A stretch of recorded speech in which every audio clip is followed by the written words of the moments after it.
Hey, hello everyone, welcome back to the channel. So from past many videos, we were understanding that what is aggregation pipeline, what are accumulators and how we use it, right?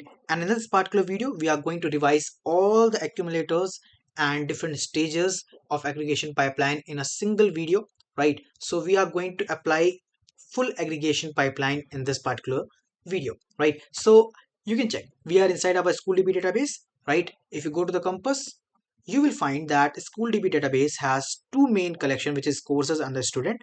The student is holding the name, city, subject and marks as the field, and the courses is having this student name, courses and duration as the field, right?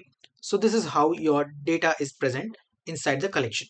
Now, to understand the complete and the full aggregation pipeline, we are going to use everything in it. So first, let's start with joining the student with the course collection, which is done with the help of what? Lookup, right? Joining is done with the help of lookup. So let's write here db dot students, right? We are going to take students collection as the main collection, dot aggregate like this, put a bracket, and inside the array we will write the first stage. So our first stage is going to be join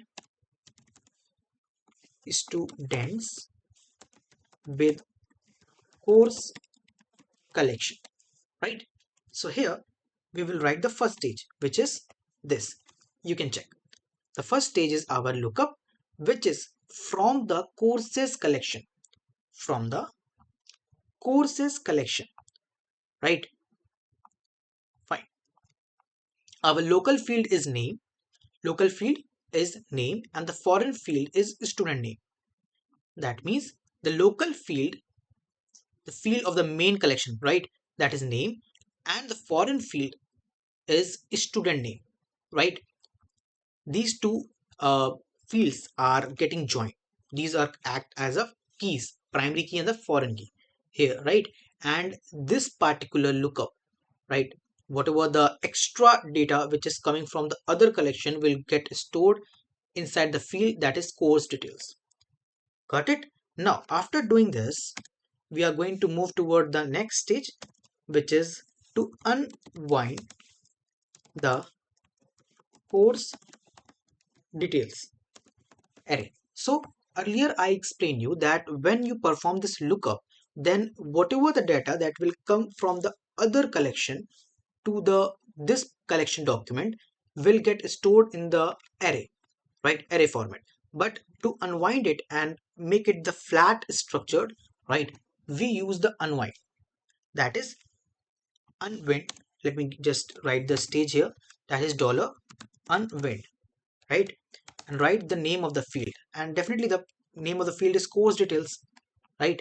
This is the field in which the data from the other collection is coming, right? So we will write dollar course detail like this, and let's just close it. After that, put a comma, and we will move toward the third stage, which is to add new field. Now, after all the field that came, I want to add new field such as course name, fees and the grade, right? I want to add the course field, course name, fees and grade. How I can do it? Okay, let me just add the comment first. Add field, and what are the fields? That is course name, right? Fees and grades, like this way, right? So let's write the query for this. So you can check it from here. We have written add fields, which is used to add the field, right? The course is what? The course is course details dot course. Why this course details course dot course? Because when you have unwinded the course detail field, then it is holding the object inside this particular field of course details, right? And this extra field which is added due to the joining, right? That's why we are using course details, which is, and course details for having another object inside of it, which is having a field of course. Why course? Because this courses collection is having a field name course, which is now the part of our this document, right? That's why. Okay, that's why. So the course field is having this name. The fees is having course details dot fees, again the same way. Right now for the grade, this grade, for the grade we have applied the condition. I explained you that how you apply the conditional aggregations, right? So condition, and the if statement is that if the marks is greater than or equals to 90, then grade it A. Else else inside of this we have given more condition. It act like else if, right? So inside the else we have given the condition again, that is if the marks is greater than or equals to 80, then grade it as B. Otherwise, if the condition is that if the marks is greater than 70, grade it C, otherwise give it D, like this way. So this is how we have added more number of fields, right? And we understood that how we apply the conditional aggregations, right? Fine. Now coming up to the fourth part, which is that now I want to group it by the city to calculate the state-wise status, right? So let me just add the comment that in the fourth stage I want to group by city to calculate city-wise stats. Now how I can do it? For doing it, I have to write this, that is dollar group. Since we are grouping, right, so we need to write dollar group, and inside of this the id on which the grouping is done is city, right? We want the city wise stat, that's why the underscore id is city, to group it on the basis of city. Now average marks, here we are using the average accumulator. For the max marks we are using max accumulator, and min marks we are using min accumulator, and total student, we know that we use the sum accumulator for that, right? Fine. After that, total fees, we are doing the sum of all the fees there, like every group having certain documents, and among all the documents that are inside one group, the sum of all the fees, right? The field fees having all the values, right? So all the values will get sum up of the fees field of all the documents. And then students, student is having dollar push. We are pushing the name, the marks, the grade, the course, and the fees this way. So this will be the complete structure of the output, right? And the grouping will be done, right? Now after this, what I want to sort the cities by the average marks. So we are getting the average marks here. I also want that after grouping, sort it. So how we do the sorting? Sort the group by average marks. So how we do the sorting?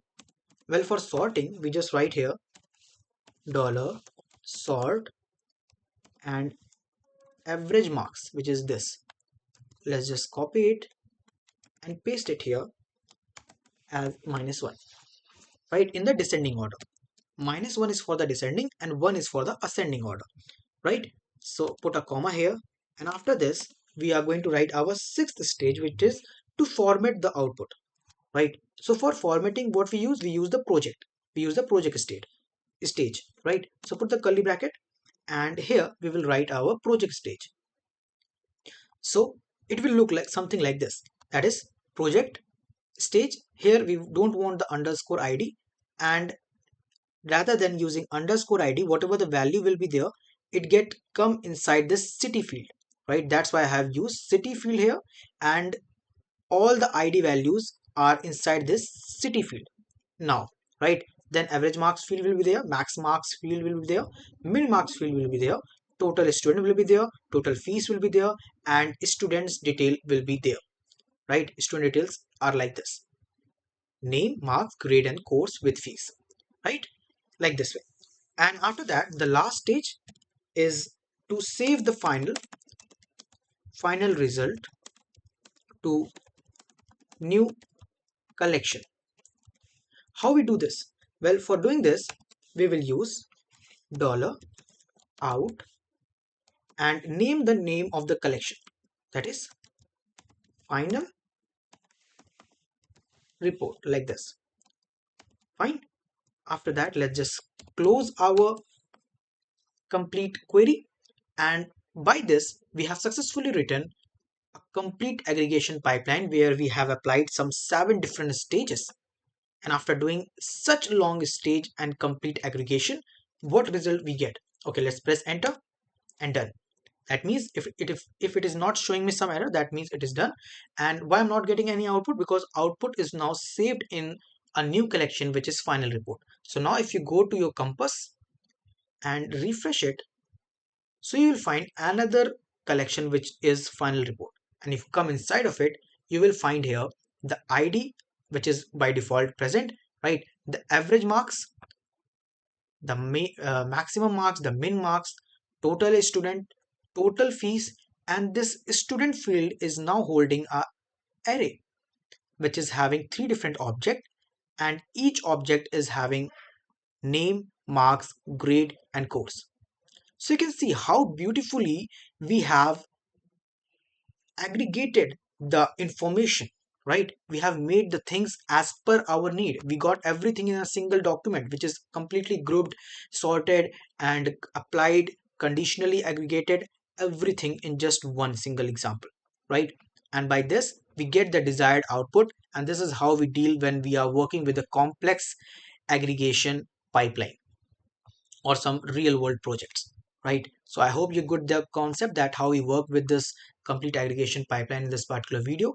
So this is all about today's video. Thank you so much for watching. Goodbye.